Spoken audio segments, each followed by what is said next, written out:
Hello everyone, welcome to the podcast. As you can see, we have a wonderful guest here today. We have Niamh, who is our Birmingham Mary. Do you want to introduce yourself? Yeah, hello everybody. I'm very excited to be on the pod. I'm the Birmingham Mary for 2024, taking part in the Mary from Dungloe International Arts Festival. Amazing, thank you very much. So we've got a couple of questions for you, and then we've got like a little fun segment to play as well after all of that. So let's get started. Okay. So the first question we have, what exactly is the Birmingham Mary, and can you tell us a little bit about the Mary of Dungloe pageant? Yeah, of course. So the Birmingham Mary forms part of the Mary from Dungloe International Arts Festival. This year's the 57th year, and it takes place in Dungloe in Donegal for a little bit over the summer. And essentially, like, it's just a lovely community festival full of arts, crafts, music, parties, artists, all sorts of stuff. And then it's centred around the Mary from Dungloe pageant that runs alongside it. So as part of that, in the run-up to the festival, they pick 14 to 15 girls from all across the world. So you've got like a Dubai Mary, I think my sash would stay, a Dubai Mary, New York Mary, like Dublin Mary, and Birmingham Mary, which is what I am. So essentially you get chosen by a little panel of people from the festival to represent your city for the year and at the festival. And just sort of promote like the Birmingham Irish culture. You get sponsored by a Birmingham Irish business, you have to promote them, and it's just really about raising awareness about the festival and just the Birmingham Irish culture scene in general. Amazing. Yeah. Thanks. That's interesting, isn't it? Yeah, it's pretty cool to be fair. So, talk about obviously the Irish connection. So what is your connection to Ireland? So, as you can see, I've got my jersey on today. This is a Reiss jersey, and my great-granddad on my mum's side was from Reiss, lovely, lovely man.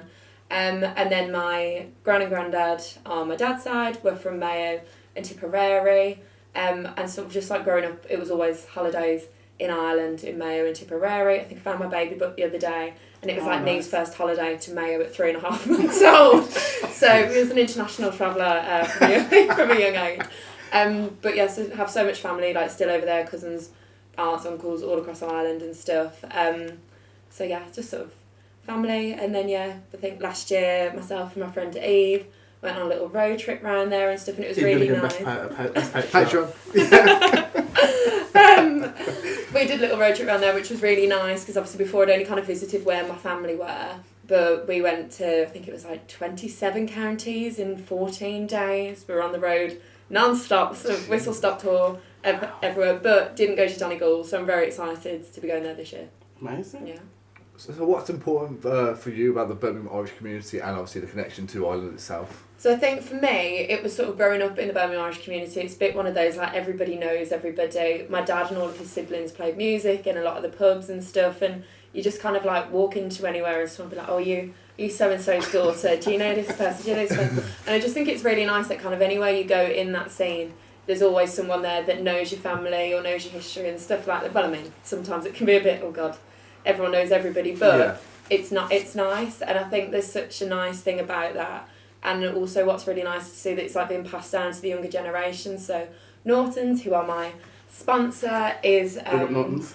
Big up Norton's is an Irish bar in Birmingham, and it's really nice to see sort of all of like people my age and younger and stuff like still celebrating their Irish culture. Like St Patrick's Day there is a massive day, which gives you a headache the next day, but it's really good when you're there. But it's just nice to see that generational sort of cultural celebration is being passed down.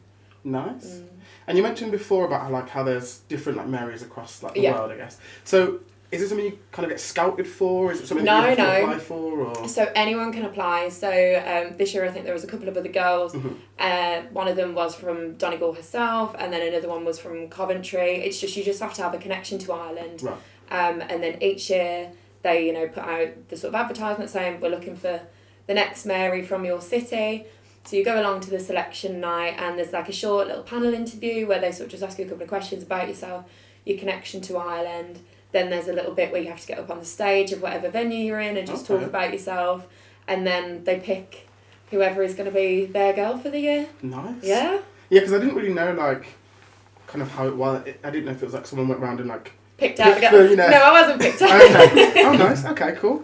So what are some of the main benefits of being the Birmingham Mary, And what sort of stuff have you done so far? I think one of the nicest things is getting to like meet all of the sort of different people in the industry across like Birmingham Irish businesses and venues and charities and things, and getting to like promote what they're doing, because there's so many in Birmingham that like people might not be aware of, and it's just really nice to be able to go and like, you know, try all of their food or like see their venue, things like the musicians and artists. That's probably what I've done most of so far, is like meeting and promoting a lot of the like young Birmingham Irish bands, which has been a lot of fun. Nice. And then there's a lot coming up, so we're going to an old Irishman's card game, taking them some cakes and some biscuits and stuff.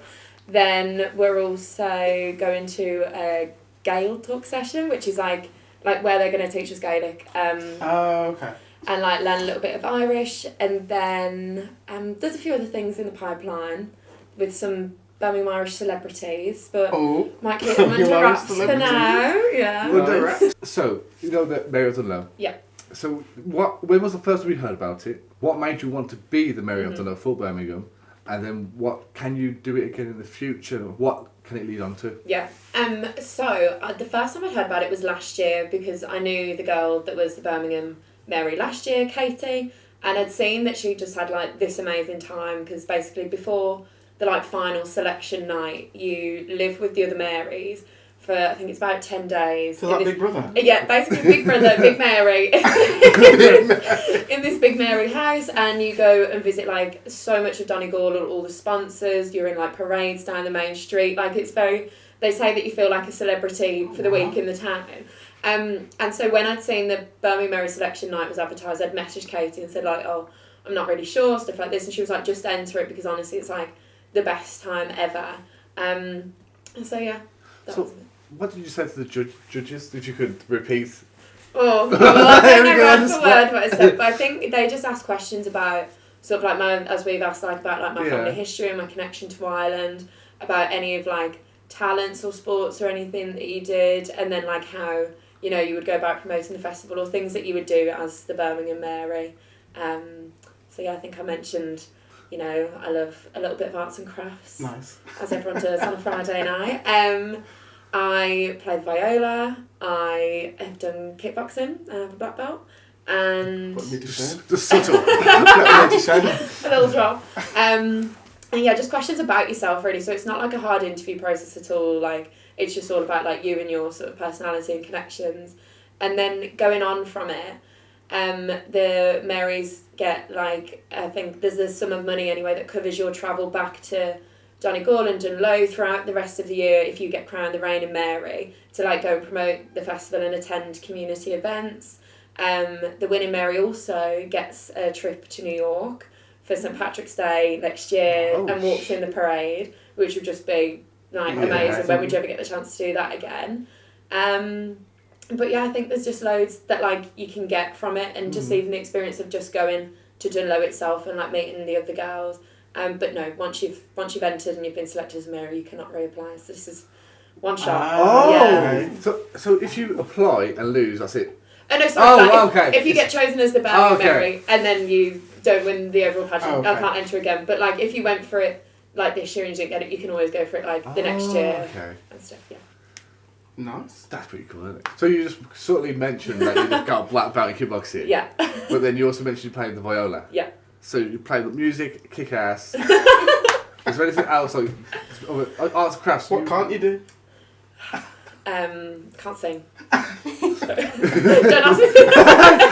That was our next question. So you say arts and crafts, that like sewing and stuff like that? Yeah, so embroidery, crochet, punch needle, bit of clay, honestly anything I can get my hands on in hobbycraft, I will do something with. Is that triple threat? What the fuck? What have I made so far? I've made a top, like a crocheted top. I'm in the process of making a blanket. I embroidered a jumper. Don't think I've done anything spectacular with the clay yet though. I think that's still sitting in the bag. Sick, though. That's unreal. Fucking hell. How do you have the time for all that? Well, I'm a big starter, not finisher. So those are the projects I've started. There's a tote bag in the works as well. There's a lot going on, but nothing's... The top is finished and the jumper is finished, but yeah. And you mentioned about kickboxing. So like, what was the time period that you did that for, and where did you try? So, I did that from when I was, I think, like 8 to maybe 18, like trained, like properly. My younger brothers had joined like the local kickboxing club, and I'd like had to give up dancing to play my viola in an orchestra, as you do when you're, you know, juggling your hobbies. And my mum was like, oh, you know, why don't you go along and like try it out with them? And I went, and I think because I'd done my dancing, I was quite flexible and stuff. I sort of just flourished, really. Nice. Could do a lot of high kicks, had a lot of power in my fists. So yeah, and then I think I was about 17 when I got my black belt. It was like a grueling day of like fighting my trainers and like doing all these drills and moves and stuff. And they used to make you do like anatomy questions as well about like all the muscles and things like this, and like, yeah, it was a tough day. But and where did you train? It was called KA Martial Arts. I don't know that it's around anymore, but it was down in Sheldon. Yeah. Nice. And then kind of like, what are you most looking forward to, like with this whole like Birmingham Mary and then Mary of Dungloe thing? I think like there's a couple of things I'm really looking forward to. I'm really looking forward to meeting all of the other girls from like across the world, because obviously everyone will have like different like things that they've done or like just life experiences and stuff. Like, you know, I'm sure the New York Mary will probably have a really loads of exciting stories, and like I live in New York, and so I want to chat to her about that, and like the Dubai Mary and stuff. Like, just nice to meet people with such like different perspectives on the world, and obviously all living together in a house for 10 days. I've already checked how many bathrooms there are. How am I going to do my hair in the morning? So really excited to meet all of those. And then I think just the run up to the actual final, there's so much going on, like meeting like local food vendors, meeting like just the community and all, going to all the events and like the concerts and stuff. I think that's just going to be so much fun. And I think, yeah, there's just so much going on. Like, we've had the itinerary, it's very much like 12 hours round the clock, out all day, like doing stuff. But I think that's just like, you know, when are you ever going to get to like do so much in such a short time again in such a lovely, beautiful county? I've seen lots of pictures, very excited to see it in real life. It's exciting. So how does this affect your day-to-day job? I've taken on your leave. Okay. They don't actually know though. So I recently started a new job 2 weeks ago, and my old job knew, and they would call it my Mary journey. And when I was leaving, they said keep us updated on your Mary journey. So when does the Birmingham Mary / the Mary of Dungloe actually finish then? So the final is on the 4th of August, obviously in Dungloe, and that's held in sort of like a classic almost pageant style. Like, all the girls come up on stage with Daniel O'Donnell, nice, famous Irish singer, and you know, have a little interview on stage with Daniel. You do your talent if you've like decided you're going to do one, and then they pick a girl, and then I believe she's like paraded in the back of a convertible, is it? It's not a big town, but when I tell you, it attracts people from all over the world. Like, all of the hotels were sold out, like, was it like February or something? Like, you can't get a hotel in Dungloe. I think the nearest one now is like 10 miles out of the town. Like, it's a really big thing. Like, I think, can't remember the exact figure, but like in the tens of thousands of people go to it. Jesus. Wow. Mm. So what will you choose as your talent? So I've decided, I think a lot of the other girls are doing the singing and playing their music and stuff, and I thought, you know, gotta be my true authentic self. I'll go out there and be a bit different. So I'm gonna do the kickboxing. Nice. Although I will be in a pageant style dress, so it will be, you know, there'll be no kicking.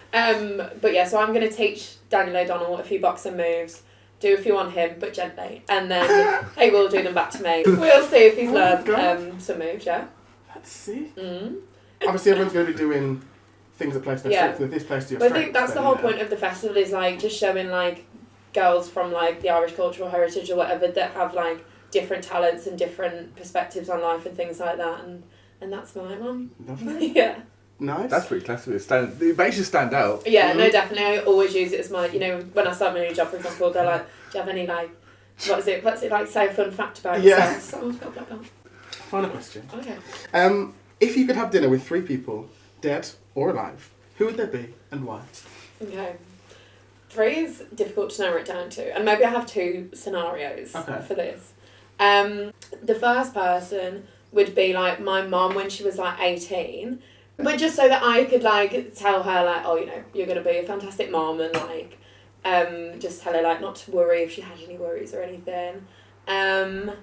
I think the second person would be my great-granddad John, who was from Leeds, because I really miss him. And it'd be lovely to speak to him. And then the third person, maybe just my little brother, because I just enjoy spending time with him. And I think he'd enjoy that dinner with those people as well. But then in my wildcard scenario, I'd have Harry Styles, Jacob Elordi and Paul Mescal. And why is that? I just think they're very talented folk. And I'd love to discuss their hobbies, their hobbies and their careers with them over a nice glass of wine, maybe. Only one glass of wine? No, a bottle or two. Sick. Thank you very much. Thank you for having me. No problem. So we're going to take a break. And then we're going to come back and we're going to play a little game. Are you excited about the game? Right, you want to play this little fun game? Yeah. Who's that Mary? So, basically, I've created a little segment and I'm going to give you a description of someone called Mary. And yeah, basically you just have to guess who's that Mary. Oh, okay. Yeah? Lovely. It's a little bit of fun, right? So, we'll start with number one. Okay. This Mary is very well known in British culture. She's a food writer, chef and baker and has published more than 75 cookery books. She was also a judge on the Great British Bake Off. That would be the lovely Mary Berry. Correct. Okay, number two. By the way, you don't win anything other than just like accolades and... Oh, that's fine by me. Amazing. Okay, number two. This Mary is a well-known actress and her sisters are also well-known actresses, one of which is huge in the MCU. Her acting career started at the age of 9 months old and she was a big child star in the 80s and 90s. Mary Kate Olsen? Yes, correct. I'm sorry, I was really thrown by the MCU, but then at Marvel Cinematic Universe. Is it? Yes. Yeah. Okay. Over to you, Reiss. Okay, thank you. This Mary is well known in the Bible and was a notable figure within the crucifixion of Jesus. She was a known follower of Jesus Christ and was the first person to discover his tomb after the resurrection. Who is this Mary? Mary Magdalene. Correct. Correct. This Mary was born on the 11th of January. She's a singer, she's a rapper, she's a songwriter, she's an actress. She has won 9 Grammy Awards. She's often referred to as the Queen of R&B and the Hip Hop and Soul. What is her name? Oh, so her name's Mary. Mary J. Blige? Yes. Yeah. Do you want me to take this one? Yes. Okay. This Mary is a well-known English novelist who is best known for writing the Gothic novel Frankenstein in 1818. Who's that Mary? I don't know that Mary. I don't think. Should I know that Mary? I've never read the novel. Oh, okay. Mary Jane. Close, but no. Mary Shelley. Oh, You may have heard of her. No, he isn't. No, I've never heard of that Mary novel, I'm afraid. Cool. Anyway, on to the next one. This Mary was the only surviving child of King Henry VIII and his first wife, Catherine of Aragon, and she was best known for her attempt at trying to reverse the English Reformation, as she was a heavily devout Catholic. She was a ruthless monarch, and from that she developed a nickname that she's now most well known by. I will take one of 3 answers, or all 3 answers if you have them all. Mary, Queen of Scots? No, that's the other one. You might know her from her nickname. If you say her name in the mirror 3 times, she appears. You don't remember that? Bloody Mary. Bloody Mary is correct. Yes, so I would have taken Mary the First, Mary Tudor, or Bloody Mary. Okay. Do you want to do number 7, Reiss? I think you should have answered that one. Is it Mary, Queen of Scots? It's Mary Queen of Scots. We also would have taken Mary Stuart or Mary the First of Scotland. Oh, Mary Stuart. I forgot that was her real name. And then, final one. Okay. This Mary was born to a Creole mother in Kingston, Jamaica. She went to the Crimean War in 1855 with the plan of setting up the British Hotel as a comfortable quarters for sick officers. In 1990, she was posthumously awarded the Jamaican Order of Merit. Who's that Mary? I don't know. Unfortunately, that Mary is not known to me. That Mary is Mary Seacole. Oh, I do know Mary Seacole. Really? Yeah. Well, I don't know her, but They're friends? I remember learning about her in history, but as I said, that was now circa maybe 50 years ago. Yeah. Sometimes. Cool, that's the game. Thank you so much. I enjoyed that game. Well, thank you. There's quite a lot of famous Marys. There are. Well, you did quite well with the game anyway. No, I feel like, it started off strong, maybe dipped a bit towards the end, but... Yeah, I did want to put in like a range of... Easy to different, hard, yeah. No, it was a very well prepared game. Thank you very much. Yeah, thank you so much for coming. Thank you for having me. Yeah, I wish you the best of luck with. Thank you. There's 6 weeks to go today. 6 weeks? Yeah. 6 weeks today? 6 weeks today. Best of luck. Fly out the 26th of July to Mayo, then get the bus to Donegal. There's it's like a little pilgrimage up there. But yeah, no, really exciting. Thanks for having me, guys. No, thank you for coming. You're welcome anytime. Oh, I'll be back. Fabulous. I'll be back. I'll do one post. Yeah. Post Mary. We'll see how it goes. We'll see how it all goes. goes. Yeah, thank you. And we hope you all enjoyed. And we'll see you on the next one. Ta-ra. Bye. Bye.